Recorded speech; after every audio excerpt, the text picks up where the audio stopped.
ওকে, তো এই লেসনটা আজকে পড়বো আমরা।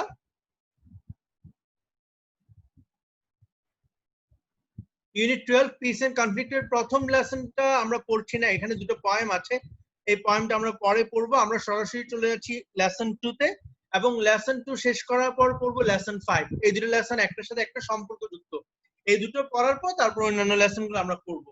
আর এর আগে অ্যাপ্রিশিয়েটিং পয়েম কিভাবে করতে হয় সেটা নিয়ে একটা লেসন নিছিলাম। এই ইউনিট 12 এর যে পয়েমটা আছে সেটারও অ্যাপ্রিশিয়েট কিভাবে করতে হবে সেটা আমরা মানে আমাদের খুব পরবর্তী ক্লাসটাতে দেখে নিব। তো এখানে লেসনটা দেখো, হোয়াট ইজ কনফ্লিক্ট। কনফ্লিক্ট বলতে এমনিতে কি বুঝো? আচ্ছা, এখানে লেখাই আছে, পড়ি আমরা। দেখো, conflict can be described as a disagreement among groups or individuals characterized by antagonism and hostility.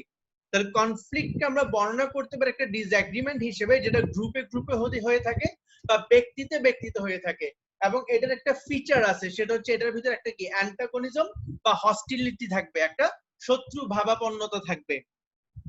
This is usually fueled by the opposition of one party to another in an attempt to reach an objective different from that of the other party. এবং এই কনফ্লিক্টটা fuelled হয়, মানে অনেকটা বলা হয় যে আগুনে ঘি ঢেলে দেয়া, যখন একটা পার্টি কোন একটা অবজেক্টিভ কি রিচ করতে চায়, সে যখন অ্যাটেম্প্ট নিতে চায়, যখন অন্য একটা অপোজিট পার্টি সেটার কি করে, অপোজ করে। যখন কেউ একজন কোন একটা কাজ করতে চায়, তখন যখন বাকিরা সেটার অপোজ করে, তখন এটা ফুয়েলড হয়। একটা হচ্ছে আমরা দুইজন দুই মতের, সেটা হচ্ছে জাস্ট এর কারণে আমাদের মধ্যে একটা হস্টিলিটি সৃষ্টি হতে পারে। সেটা ফুয়েলড হবে কখন? যখন দুই মতের হওয়ার পর আমি আমার মত অনুযায়ী কাজ করা শুরু করি এবং তুমি সেটার বিরোধিতা করা শুরু করো। মানে আমি যখন তোমার সাথে একমত হইতে না পারার পরও তোমার মতের পরোয়া না করে আমি আমার কাজটা করা শুরু করব, এবং তুমিও সেটা দেখে খুব বেশি পরিমাণ ঝগড়া বা আর্গুমেন্ট করা শুরু করবা, তখন সেটা অনেক বেশি ফুয়েলড হয়। The elements involved in the conflict have various sets of principles and values. এবং কনফ্লিক্টে যেসব এলিমেন্টস বা উপাদান ইনভলভড আছে সেগুলো হচ্ছে ভেরিয়াস সেটস বা ভিন্ন ভিন্ন ধরনের প্রিন্সিপালস, নীতি এন্ড ভ্যালুস এবং মূল্যবোধ। মানে মূল্যবোধের ভিন্নতার কারণে এবং নীতির ভিন্নতার কারণে কনফ্লিক্ট হয়। কনফ্লিক্টের অনেকগুলো ইম্পর্টেন্ট এলিমেন্টস এর ভিতর এগুলো একটা। Thus allowing a conflict to arise, যে কারণে কনফ্লিক্টের সৃষ্টি হয় ভিন্ন ভিন্ন নীতি এবং মূল্যবোধ থাকার কারণে। আচ্ছা, স্টুডেন্টদেরকে যখন জিজ্ঞেস করা হয় হোয়াট ইজ কনফ্লিক্ট, এই প্যাসেজটা পড়ার পর যখন তাদেরকে জিজ্ঞেস করা হয় হোয়াট ইজ কনফ্লিক্ট, তারা কি করে? ও, এটা খুব বেশি ডিস্টার্ব দিচ্ছে। আচ্ছা, তারা কি করে? এই অংশটা লেখা শুরু করে। ঠিক আছে, ভুলটা কোথায় হয় দেখো। সাধারণত আমাদেরকে প্যাসেজের শুরুতে ডেফিনেশন দেওয়া হয়, ওটা মাথায় রেখে আমরা এটাকে কনফ্লিক্টের ডেফিনেশন মনে করে এটা লিখে ফেলি, কিন্তু আমরা ভুলে যাই যে এখানে লেখা আছে এটা ডেসক্রাইব, এটাকে ডেসক্রাইব করা হয়েছে, ডিফাইন করা হয়েছে পরের প্যারাতে। Conflict can be defined in many ways, but one of the simplest is that it pertains, মানে conflict pertains, এখান থেকে এই অংশটা লিখতে হবে। তাহলে what is conflict বললে আমরা আগের অংশটা লিখবো না, আমরা লিখবো এই অংশটা। ঠিক আছে, এটা আমরা সহজেই দেখলে বুঝবো, যেখানে ডিফাইন বলা হয়েছে তাহলে এটাই ডেফিনেশন, এর আগেটা ডেসক্রিপশন, এটা আমরা জানি। কিন্তু 98% স্টুডেন্ট তাদেরকে যখন হোয়াট ইজ কনফ্লিক্ট এই প্রশ্নটা এই প্যাসেজের পর দেয়া হয়, তারা উপরের অংশটা লিখে ফেলে। আমরা আশা করি এই ভুলটা আর করব না। বুঝতে পেরেছি? পারছি? স্যার ডেফিনেশন আর ডেসক্রিপশনের মধ্যে ডিফারেন্স কি?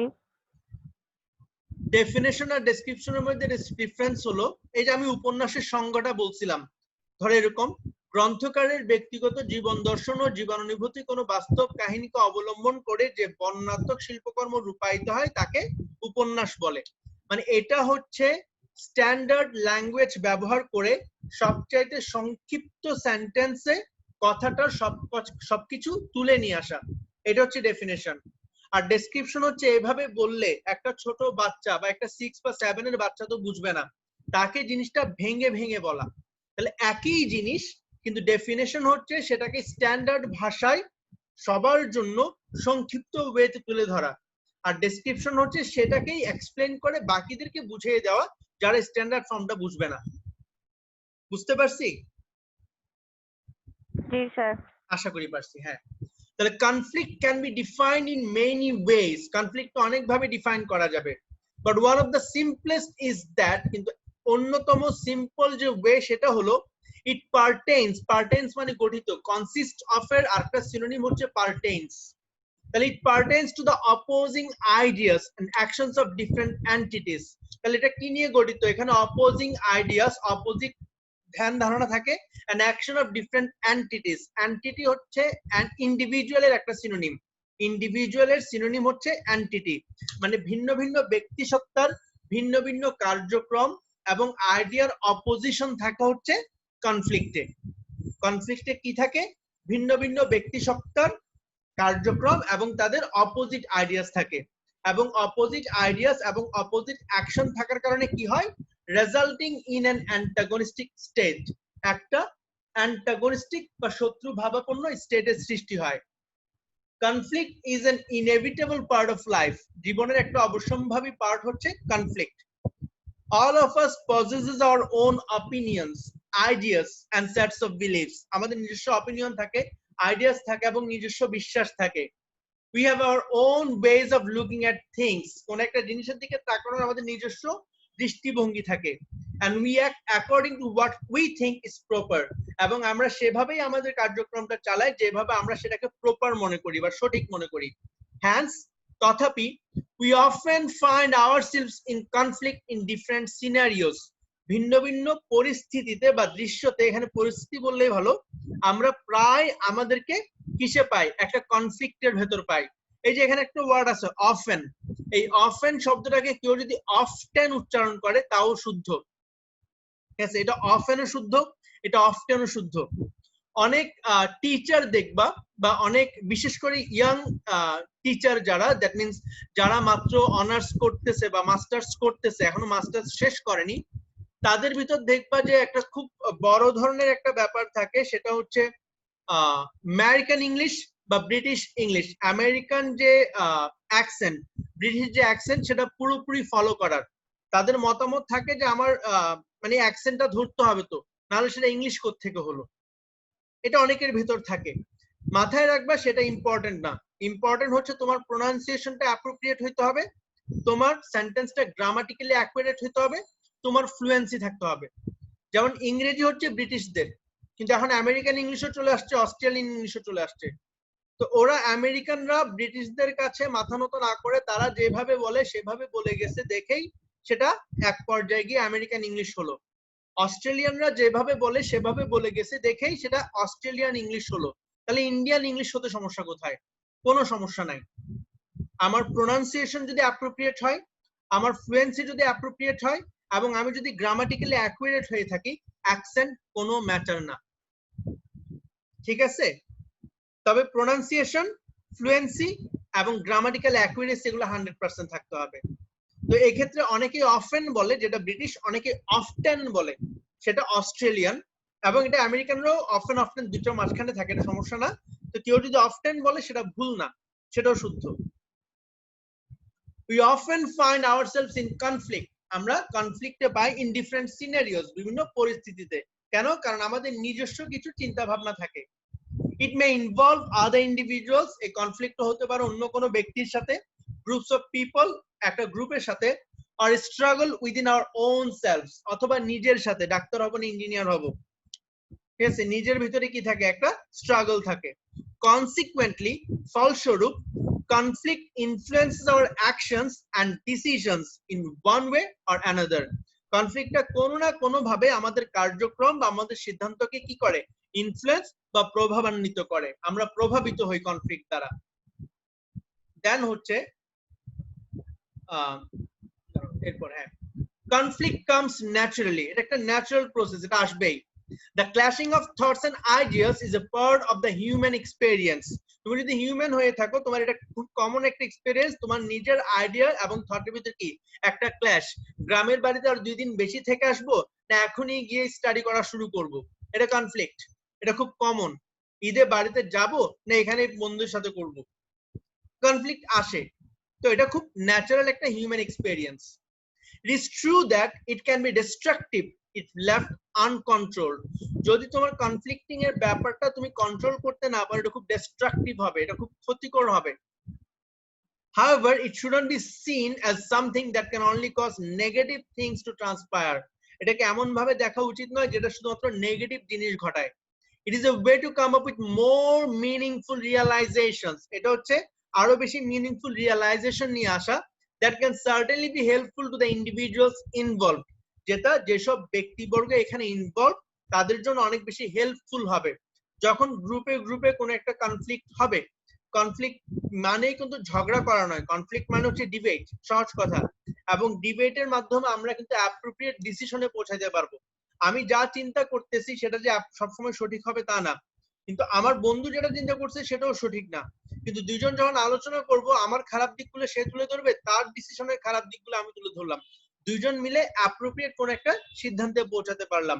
তাহলে এটা কি করে? এটা অবশ্যই যেসব ইন্ডিভিজুয়ালস ইনভলভ তাদেরকে সার্টেনলি হেল্প করে, যদি আমরা সেটাকে কন্ট্রোল করতে পারি এবং সেটা মিনিংফুল হয়। Conflict can be seen as an opportunity for learning and understanding our differences. এবং কনফ্লিক্টকে আমরা দেখতে পারি একটা অপরচুনিটি হিসেবে শেখার জন্য এবং আমাদের ডিফারেন্সেস গুলি বোঝার জন্য। We can all live harmoniously despite conflicts as long as we know how to responsibly manage these struggles. আমরা হারমোনিয়াসলি বসবাস করতে পারবো এত সব কনফ্লিক্ট থাকার পরও, যতক্ষণ পর্যন্ত আমরা জানবো যে এই স্ট্রাগল গুলো কিভাবে রেসপন্সিবলি ম্যানেজ করতে হয়। ভিন্ন ভিন্ন ধর্মের মানুষ, আমরা কি একসাথে বসবাস করছি না? করছি। আমাদের অনেক ধরনের ডিফারেন্স আছে, তারপরেও বসবাস করছি। কেন? কারণ আমরা সেগুলো রেসপন্সিবলি ম্যানেজ করতে পারি। আমরা জানি যে ডিফারেন্ট থাকা সত্ত্বেও তার এই জিনিসটা আমাদের জন্য কোনো ক্ষতিকর কিছু না, আবার আমার এই জিনিসটা তার জন্য কোনো ক্ষতিকর কিছু না। আমাদের ভালো দিকগুলি তারা নিচ্ছে, তাদের ভালো দিকগুলো আমরা নিচ্ছি।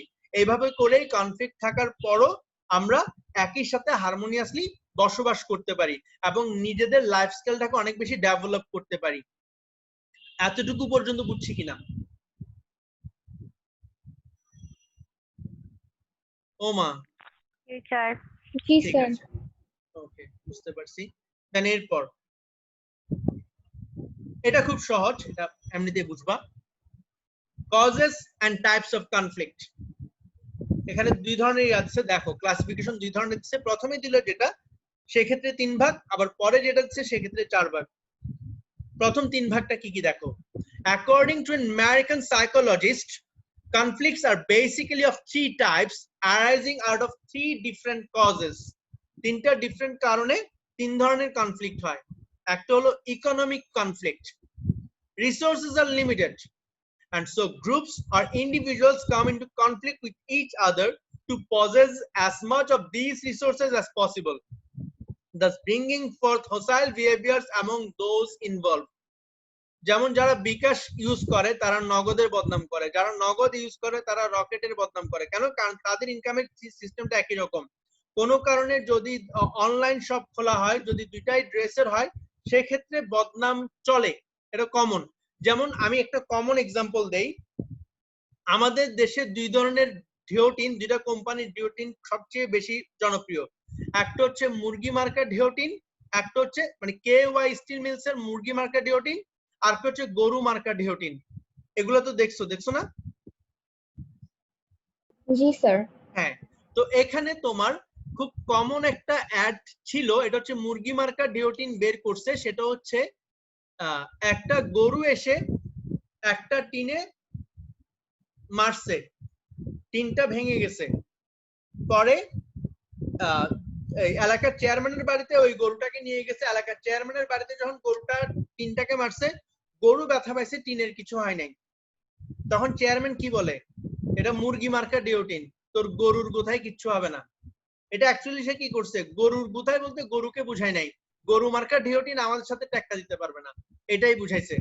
এবং যার গরু, সে গরুটা নিয়ে হেঁটে হেঁটে চলে যাচ্ছে, আর মানে সে কি করতেছে যে তোমার অনেকটা তসবি জব করে বলো না, এরকম জব করতেছে যে সেরাটিন মুরগি মার্কা ডিওটিন। এটা কেমন দেখাচ্ছে যে গরু পাশ দিয়ে থাকার পরও সে মুরগি মার্কা ডিওটিনের কথা বলছে। তাহলে দেখো এটা কিন্তু অ্যাকচুয়ালি সে কি করতেছে, সে গরু মার্কা ডিওটিনকে একটা ব্যাম্বু দিচ্ছে না? আমরা কিন্তু অ্যাড গুলো অনেক সময় এভাবে খেয়াল করি না, কিন্তু বেশিরভাগ অ্যাডে এই ধরনের একটা কি থাকে, মানে একটা ঠেস মারার একটা ব্যাপার থাকে। ওই যে সাধারণ ডিটারজেন্ট বলে আসলে যে সাধারণ ডিটারজেন্টের প্যাকেটটা দেখায় সেটা এখন সাদা দেখালো, একসময় কিন্তু সাদা দেখাতো না। সেটা কি দেখাতো? তাদের অপোজিট যে পার্টির ডিটারজেন্ট, ওই ডিটারজেন্টের প্যাকেটটা দেখাইতো, প্যাকেটের নামটা ব্লার করে দিয়ে। ঠিক আছে, এগুলো সব কেন? কারণ এটা ইকোনমিক কনফ্লিক্ট, তাদের সাথে তাদের কনফ্লিক্ট ইকোনমিক। ঠিক আছে, সবগুলি কাস্টমার যদি আমার কাছে আসে সেটা আমার জন্য লাভবান হবে বা আমি এটা ফল ভোগ করতে পারবো। তাহলে এটা হচ্ছে ইকোনমিক কনফ্লিক্ট, এটা অবশ্যই থাকবে।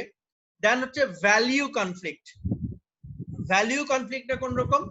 যে আমি মুজিব বাহিনী, আমি জিয়া বাহিনী। ঠিক আছে, এটা হচ্ছে value conflict. It is concerned with the various preferences and ideologies that have as their principles. আমাদের মূলনীতিতে বা আমাদের আইডিওলজিতে কি যে প্রেফারেন্সটা ভ্যারি করে। Conflicts driven by these factors are demonstrated in wars wherein separate parties have their separate sets of beliefs. এগুলো যুদ্ধতে দেখা যায়। রাজনৈতিক দলের ক্ষেত্রে এরকম দেখা যায় না, সেটা আমাদের দেশে দেখা যায়। কারণ আমাদের দেশে মানে আমি কোনো কারণে আওয়ামী লীগ করলে বিএনপির কোনো কিছুই আমার কি করা যাবে না, অ্যাকসেপ্ট করা যাবে না, সেটা যতই ভালো হোক। আবার ঠিক একইভাবে আমি কোনো কারণে বিএনপি করলে আওয়ামী লীগের কোনো কিছুই অ্যাকসেপ্ট করতে পারবো না, সেটা যতই ভালো হোক। এই কারণে আমাদের দেশে ব্যাপারটা এরকম, এটা ডিফারেন্ট। বাট নর্মালি এই ধরনের ভ্যালিউ কনফ্লিক্ট দেখা যায় কোথায়? যুদ্ধে। কেউ বলে যে গণতন্ত্র ব্যাটার, কেউ বলে সমাজতন্ত্র ব্যাটার, দেশে এটাই প্রতিষ্ঠা করব। দুই দলের মধ্যে যে যুদ্ধটা হয় সেটাই ভ্যালিউ কনফ্লিক্ট। তাদের বিলিফ ডিফারেন্ট থাকে and they assert in an aggressive manner, এবং সেটা তারা প্রকাশ করে কিভাবে? তারা একে অপরের দিকে এগিয়ে যায় অ্যাগ্রেসিভ একটা ম্যানার নিয়ে, সেটা ভ্যালিউ কনফ্লিক্ট। আর পাওয়ার কনফ্লিক্ট মোটোকেও কি ভ্যালিউ হিসেবে কনসিডার করা যাবে? বুঝি নাই। মোটোকেও কি মানে ভ্যালিউ হিসেবে মোটোকেও কনসিডার ভ্যালিউ করা হিসেবে যায়? কনসিডার করা যাবে। কারণ মোটোটা কি? মোটোটা হচ্ছে প্রিন্সিপাল, এটা আমাদের নীতি, এটা আমাদের মোটো। তো তোমাদের মোটো আমরা মানি না, তাহলে এই যে কনফ্লিক্টটা হলো সেটা ভ্যালিউ কনফ্লিক্ট। আর পাওয়ার কনফ্লিক্ট কোনটা সেটা আমি আরো সহজভাবে বুঝাই দিই। ধরো গ্রামে একটা লোক গত 10 বছর ধরে চেয়ারম্যান হয়ে আছে, হঠাৎ করে আরেকজন লোক, সে শিক্ষিত হলো, সে চেয়ারম্যানিতে দাঁড়াতে চায়। আগের জন কি তাকে চেয়ারম্যানিতে দাঁড়াতে দিবে? দিবে না। বা দিলে সে যদি চেয়ারম্যান হয় আমার পাওয়ারটা কমে যাচ্ছে। তাহলে এই ধরনের যে কনফ্লিক্টটা, এটা টাকার জন্য না, আবার এটা নীতির জন্য না। দুইজনই হয়তো আওয়ামী লীগের বা দুইজনই হয়তো বিএনপির, কিন্তু না, তাকে দাঁড়াতে দিব না, আমার পাওয়ারটা আমি তাকে কেন যেতে দিব? এই ধরনের যে ব্যাপারটা। বা এই যে নেপালের সাথে ইন্ডিয়ার যেটা হচ্ছে, এটা মূলত কেন? এটা মূলত হচ্ছে পাওয়ার নিয়ে, আমাদের জায়গা আমরা দখল করবো, এই ধরনের একটা ব্যাপার। It occurs when the parties involved intend to maximize what influence they have in the social setting. Social setting এ তার যে ইনফ্লুয়েন্স আছে সেটাকে ম্যাক্সিমাইজ করতে চায়, আরো কাউকে আরো বেশি দমিয়ে ফেলতে চায়, নিজের পাওয়ারটাকে বাড়াতে চায়। Such a situation can happen among individuals, groups or even nations. এটা জাতিতে জাতিতে হতে পারে, গ্রুপে গ্রুপে হতে পারে, না এখানে আওয়ামী লীগের আধিপত্য, না এখানে বিএনপির আধিপত্য, এই ধরনের ব্যাপারটা। আর ইন্ডিভিজুয়ালস, ব্যক্তিতে ব্যক্তিত্ব হতে পারে। তাহলে প্রথমত গেল এই তিনটা প্রকার। দেন এরপর আছে হচ্ছে তোমার conflicts are also classified into 4 following types. এটা আমি তোমাদেরকে একটু করে বোঝাই বলি, তারপর জাস্ট নামগুলি বলে যাব। একটা হচ্ছে তোমার সাথে তোমার ভাইয়ের যে কনফ্লিক্ট, এটা ইন্টারপার্সোনাল। ঠিক আছে, দুজন ডিফারেন্ট ব্যক্তিতে। তোমার সাথে তোমার যে কনফ্লিক্ট, তুমি ডাক্তার হবা না ইঞ্জিনিয়ার হবা, এটা ইন্ট্রাপার্সোনাল, তুমি নিজেই কনফ্লিক্টে জড়াই গেছো। আওয়ামী লীগের সাথে আওয়ামী লীগের বা বিএনপির সাথে বিএনপির, দুইটা দলের যে কনফ্লিক্ট, সেটা ইন্ট্রা গ্রুপ। মানে বিএনপির ছাত্রদল এ, ছাত্রদল বি, এদের মধ্যে যে কনফ্লিক্ট, অথবা ছাত্রলীগ এ, ছাত্রলীগ বি, এদের মধ্যে যে কনফ্লিক্ট, সেটা ইন্ট্রা গ্রুপ। আর ইন্টার গ্রুপ হচ্ছে ছাত্রলীগের সাথে ছাত্রদল বা ছাত্রদলের সাথে ছাত্রলীগ। বুঝতে পারছি? তবে ইন্টার গ্রুপটা ওইভাবে না বলি, ইন্টার গ্রুপটা আর একটু ডিফারেন্ট ভাবে বলি।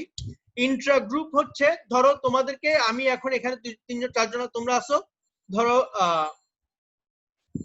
ছেলেদেরকে একটা গ্রুপ করে দিলাম, মেয়েদেরকে একটা গ্রুপ করে দিলাম। ছেলেদের গ্রুপের ভিতর যদি তাদের ভিতর ঝামেলা লেগে যায়, সেটা ইন্ট্রা গ্রুপ। আর ছেলেদের গ্রুপের সাথে মেয়েদের গ্রুপের যদি ঝামেলা লাগে, সেটা ইন্টার গ্রুপ। তবে ওই গ্রুপটা কিন্তু একটা কমিটির আন্ডারে বা একজনের আন্ডারে, আমার আন্ডারে আছে। ধরো আমি প্রতিষ্ঠানের দুইটা আলাদা গ্রুপের ভেতর, যেমন ধরো অর্থ বিষয়ক মন্ত্রণালয়ের সাথে কৃষি স্বাস্থ্য বিষয়ক মন্ত্রণালয়ের ঝগড়া লেগে গেছে, সেটা ইন্টার গ্রুপ। আর অর্থ বিষয়ক মন্ত্রণালয়ের 2 জন মানুষের ভিতর বা 4-5 জন মানুষের ভিতর গ্রুপের ভিতর ঝগড়া লেগে গেছে, সেটা ইন্ট্রা গ্রুপ। বুঝতে পারছি কিনা? আশা করি বুঝতে পারছি। আমি জাস্ট জিনিসটা একবার পড়ি এবার।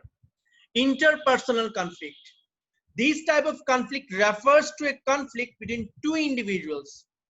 It occurs typically because of differences among people. Apparently, it is a natural occurrence which can eventually help in personal growth or developing our relationships with others. কারণ তোমার ভিতর যদি কি না হয়, ডিবেট না হয়, তর্কাতর্কি না হয়, আর্গুমেন্ট না হয়, তোমাদের ভিতর সম্পর্কটা ডেভেলপ করবে না। কেউ কারোর সাথে কথাই বলো না বা সবসময় হ্যাঁ এর সাথে হ্যাঁ মিলাই, ওটাতে কোনো সম্পর্ক কি হয় না, ডেভেলপ হয় না। আমার যদি কিছু বলার থাকে সেটা আমাকে বলতেই হবে, সেটা তোমার বিরুদ্ধে যাক, সমস্যা নাই। কিন্তু আমরা বলে কয়ে দুইজনই মাঝামাঝি কোনো একটা পর্যায়ে বা আমারটা আমি এস্টাবলিশ করতে পারবো যদি আমারটা অ্যাপ্রোপ্রিয়েট হয়। এবং তুমিও তখন কি করবা, আমার কথাটাকে অ্যাপ্রিসিয়েট করবা, যে না তুমি চুপ করে বসে থাকো না, তুমি বুঝতে পারছো। এটা ফ্রেন্ডদের ভিতর অনেক সময় হয় যে দেখা যায় যে তোমার কোনো একটা ফ্রেন্ড কিছু একটা বললো, তুমি তোমার সেটা একদমই ভালো লাগে নাই, তুমি করবা না, কিন্তু সে তোমাকে জোর করে করাইছে। 3-4 দিন পরে দেখা গেছে সেটা করানোর কারণে তোমার লাভ হয়েছে, তখন তুমি তার প্রতি একটা আলাদাই আসবে, হ্যাঁ তুই বলার কারণে জিনিসটা হয়েছে, এটা ভালো। Then intrapersonal conflict. It occurs within an individual. The experience takes place in the person's mind. Hence, it is a type of conflict that is psychological, involving in individual's thought, values, principles and emotions. নিজের দুইটা চিন্তার ভিতর কোনটা ভালো, এই ধরনের চিন্তা ভাবনা না করলে তুমি নিজেকে নিজে ডেভেলপ করতে পারবে না। নিজেকে নিজে ডেভেলপ করার জন্য ইন্টারপার্সোনাল ডেভেলপমেন্টটা বা কনফ্লিক্টটা important. Intergroup. It is a type of conflict that happens among individuals within a team. It arises from interpersonal disagreement or differences in views and ideas. Within a team, conflict can be helpful in coming up with decisions which will eventually allow the members to reach their objectives as a team. However, if the degree of conflict disrupts harmony among the members, then some serious guidance from a different party will be needed for it to be settled. যেমন এটা আমরা English department, আমরা অনেক সময় চিন্তা করি যে কিছু টিচার বলে যে আমাদের কিছু 6টা সেকশন, এবং আমরা যেহেতু 3টা টিচার আছি ক্লাস 9-এ বা ক্লাস 10-এ, ধরো ক্লাস 10-এ আমরা 3 জন টিচার, 6টা সেকশন, তাহলে কোন কোন টিচার বলে যে প্রতিটা টিচারকে 2টা করে সেকশন ভাগ করে দেওয়া হোক, তাহলে উনি ওই 2 সেকশনে সবকিছু পড়াবেন। আবার কোন কোন টিচার বলে যে না, 6টা সেকশনেই 3 জন টিচার যাবেন, একজন টিচার ফার্স্ট পেপার পড়াবেন, আরেকজন 6টা সেকশনই ফার্স্ট পেপার পড়াবেন, আরেকজন টিচার 6টা সেকশনই সেকেন্ড পেপার পড়াবেন, আরেকজন টিচার 6টা সেকশনই শুধু রাইটিং পার্টটা পড়াবেন। সেক্ষেত্রে ওই টিচারদের কষ্ট একদিক দিয়ে কমে যায়। কোন রকম কমে যায়, যে তিনি শুধু ফার্স্ট পেপার নিয়ে চিন্তা করবেন, ওটা নিয়ে পড়ে থাকবেন, ওটা ডেভেলপ হবে, এটা একটা ভালো দিক। আবার কোন কোন টিচার বলে যে ওনার ফার্স্ট পেপার ডেভেলপ হবে, কিন্তু এভাবে ডেভেলপ হতে হতে পুরো 1 বছর যখন উনি সেকেন্ড পেপার পড়াবেন না, ওনার নিজের সেকেন্ড পেপারটাই রসা চলে যাবে। তাহলে এই ধরনের ব্যাপার হয়, তখন ডিপার্টমেন্ট হেড বলে যে ঠিক আছে প্রথম 6 মাস আপনাদের এইভাবে চলুক, পরের 6 মাস এভাবে চলুক। এই ধরনের কিছু ব্যাপার আসে, এটা হচ্ছে ইন্টার গ্রুপ কনফ্লিক্ট, এটা common. Inter group conflict. It takes place when a misunderstanding arises among different teams within an organization. This is due to the varied sets of goals and interests of these different groups. In addition, competition also contributes to inter-group conflict. অবশ্যই competition থাকলে, যেমন স্কুলে ধরো 4টা দল করলো, একটা kite, একটা ঈগল, একটা ফ্যালকন, বা আরেকটা পাখির নাম বলো, কাইট, ঈগল, ফ্যালকন, হক। তো এই 4টা গ্রুপ যদি বলা হয়ে থাকে যে বছর শেষে যারা সবচেয়ে বেশি ভালো করবে তাদের একটা পুরস্কার থাকবে, তাহলে তাদের মধ্যে একটা ইন্টারগ্রুপ কনফ্লিক্ট হয়, এটা খুব ন্যাচারাল। যদি এটার নাম কম্পিটিশন দেওয়া হয়েছে, এই কম্পিটিশন গুলি প্রায় সময় কনফ্লিক্টের রূপ নেয়, এটা কমন। তাহলে এতটুকু পর্যন্ত তো বুঝছি, কোনো প্রবলেম হয়েছে এতটুকু পর্যন্ত? আশা করি হয় নাই। এই ওয়ার্ড গুলো এখানে যা আছে তোমাদের বই তো আছে, মানে conflict lesson 2, what is conflict, ঠিক আছে, এটা পাবা। এই ওয়ার্ড গুলোর সিনোনিম এবং অ্যান্টোনিম, এখানে একটা দাগ দিয়ে এক ঘরে সিনোনিম লিখবা, আর ঘরে অ্যান্টোনিম লিখবা, একটা না, যে কটা পারো। ধরো অ্যান্টাগনিজমের কয়েকটা সিনোনিম তুমি পারছো, হোস্টিলিটি কারো কয়েকটা পারছো, 2-3টা কমা দিয়ে লিখে ফেলবা, তারপর দাগ দিয়ে এখানে আবার 2-3টা অ্যান্টোনিম লিখবা। এগুলা কেন? মাল্টিপল চয়েসে এগুলা থেকেই আসবে। মাল্টিপল চয়েসে ওয়ার্ড দিয়ে বলবে যে তোমার which is the most suitable synonym of this word, কাছাকাছি দিবে। তো তুমি যদি এখন থেকে ভালো প্র্যাকটিস করো পরীক্ষায়ও ভালো করবা। যেমন what according to the text is conflict, according to the text, তাহলে টেক্সট অনুযায়ী যেটা ডিফাইন করছে সেটাই লিখতে হবে, যেটা ডেসক্রাইব করছে সেটা লিখলে তুমি নাম্বার পাবা না।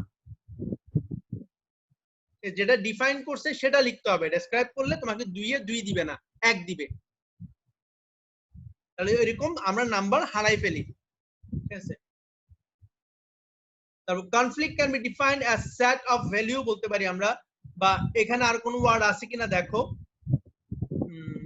সিরিজ না, এটা সিরিয়াস লিখছে, কারণ লেখাটা দেখা যাচ্ছে না কেন, এই লেখাটা যাচ্ছে না কেন, দাঁড়াও। ওকে, আচ্ছা এটা করো দেখি।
দেখা হয়েছে?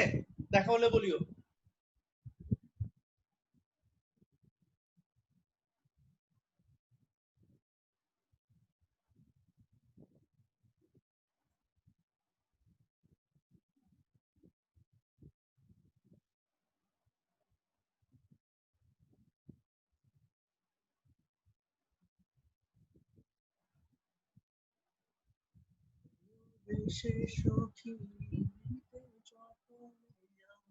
ওকে, দেখো এখানে কি বলছে, তোমরা আনসার বলা ট্রাই করো। conflict can be defined as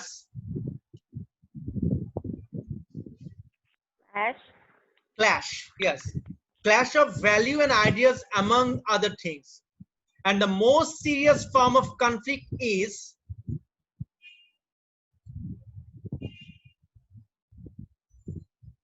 most serious form ki armed clashes that results in a lot of deaths and casualties. There can be conflict among within us, কারণ এখানে এই যে বলে দিচ্ছে ইন্ট্রাপার্সোনাল, তাহলে এটা আমার ভিতর যেটা within us, which is called intrapersonal conflict. The conflict between or among, এখানে among বসবে, the conflict between or among persons is called interpersonal conflict.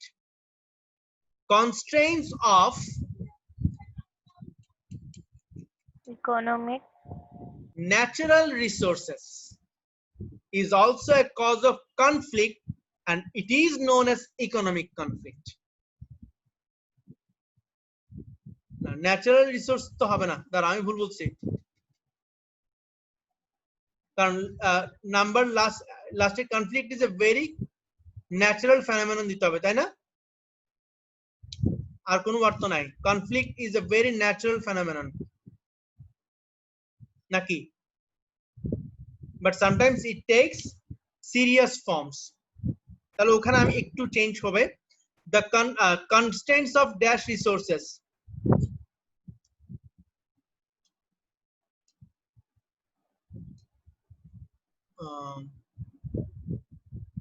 তাহলে ওখানে ইকোনমিক রিসোর্সেস বলা যাচ্ছে, হ্যাঁ ওটাই, তুমি ঠিক ছিলে।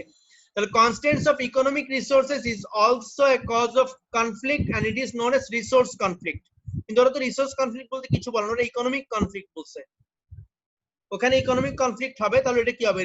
রিসোর্সেস তো হয় না।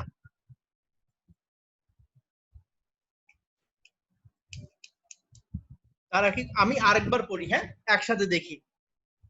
Conflict can be defined as dash of values. Conflict can be defined as clash of values. তাহলে ক্ল্যাশটা গেল, সেটা কি করতে পারে? একটা দাগ দিই আপাতত। And the most serious form of conflict is হচ্ছে armed. এটা একটা দাগ দিই, দাগ দিয়ে যাচ্ছে না কেন?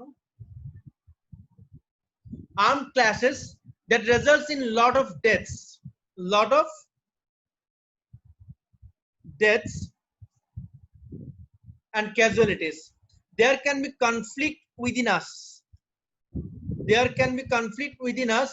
Which is called intrapersonal conflict. This conflict between or among persons is called interpersonal conflict. Constraints of এটা রাখতেছে আপাতত। resources is also a cause of conflict and it is known as economic conflict.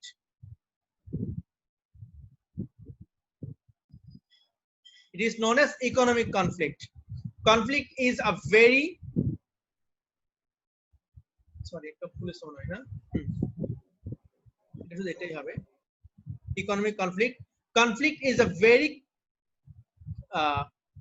natural phenomenon, but sometimes it takes serious forms. তাহলে যেটা বাকি আছে resources তো হবে না, এটা ভুলটা ওদের। তাহলে এখানে আমরা কনস্ট্যান্টস অফ ইকোনমিক রিসোর্সেস লিখবো আর এখানে লিখবো নোন অ্যাজ রিসোর্স কনফ্লিক্ট। যদিও কথাটা বইয়ের সাথে যাচ্ছে না, কিন্তু আমাদেরকে এভাবেই লিখতে হবে। নুসা, তুমি ঠিক বলেছিলে। তাহলে constants of economic resources is also a cause of conflict and it is known as resource conflict. যদিও বইতে রিসোর্স কনফ্লিক্ট বলতে কিছু বলে নাই, কিন্তু আমাদেরকে এইভাবেই লিখতে হবে। এতটুকু পর্যন্ত বুঝছি কিনা? আশা করি বুঝছি। এরপর একটা পয়েম আছে, পয়েমটা অনেক বড়। এটা দেখো 2 পেজ চলে গেল, 3 পেজ চলে গেল, বেশ বড় একটা পয়েম। এটা আমরা পরে পড়বো। এই পয়েমটাতে দেখায় যে সৈন্যরা মানে অনেক সময় সেনাপতির আদেশ শুনতে গিয়ে তারা জানে যে তারা ভুল করতেছে, কিন্তু সেনাপতি যে আদেশ দিচ্ছে তার বাইরে তো যাওয়া যাবে না, সেটা শুনতে গিয়ে তারা মারা পর্যন্ত যাচ্ছে, কিন্তু তারপরেও তারা আদেশ যেটা পাইছে তার বাইরে যাচ্ছে না। ঠিক আছে? তারপর লেসন ইউনিট 4 যেটা আছে সেটা একটা বৃদ্ধ মানুষের গল্প, এবং এই গল্পটাও সুন্দর, এটাও যুদ্ধ পরবর্তী একটা ব্যাপার নিয়ে, সেটাও আমরা দেখব। কিন্তু যে লেসনটা আমরা পড়ছি তার সাথে মিল আছে এমন একটা লেসন হচ্ছে লেসন 5, দ্য পিস মুভমেন্ট, শান্তি আন্দোলন। এই লেসনটা পড়ার আগে আমি যেটা বলতে চাই সেটা হচ্ছে আমাদের আছে আর 4 মিনিট। আমি ক্লাসটা এখন শেষ করছি এবং ঠিক 1 মিনিট পরে তোমরা আবার জয়েন করবে, ঠিক আছে? জি স্যার।